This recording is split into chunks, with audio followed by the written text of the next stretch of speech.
You touched upon the story that few people are really talking about nationally, and that's the Dodgers, who knocked Bumgarner around last night. Without Kershaw, they have now taken a 2-game lead over the Giants, who were running away with this thing at the All-Star break. I mean, what have the Dodgers done to turn this thing around without their ace, without their MVP, John? Well, it's interesting. I'm going to parallel it with the subject that I've been talking about all morning, and that's injuries in youth and injuries in pitching. What they've done is a trend they can't sustain. But they've done it, right? They've had so many injuries, and pitching in the big leagues has so many DL stints. It's taken 28 to 32 to 33 pitchers per roster to get through a season. That's unsustainable. But what they've done is acquired enough depth, and they've utilized the bullpen in a way where everybody now analytically and sabermetrics says that's what you should be doing, by the way. So they're getting away with it now. Watch the long-term effect.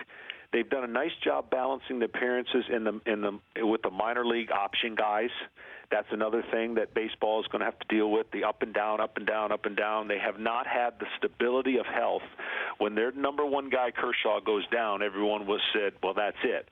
Now, intuitively, their offense knew they needed to score more. The bullpen knew they had to pick up more slack. We'll see if they can maintain this down the road.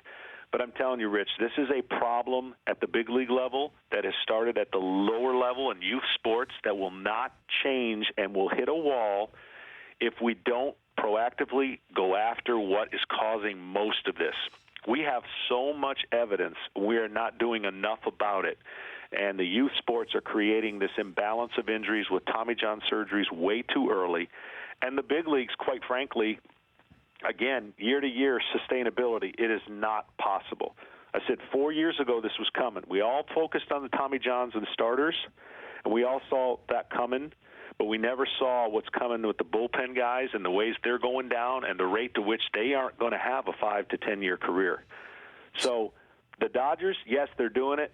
Credit them for acquiring enough depth, but I really believe in long-term of this year moving forward, if they can sustain that throughout the year, then credit them, but it's not sustainable long-term. They can be outliers, and there can be changes that are made, but you're seeing the great run that the Kansas City Royals went on, and you're seeing one by one, each one of those guys has suffered setbacks because they can't carry that load of innings. The Rich Eisen Show, weekdays at noon Eastern on Audience.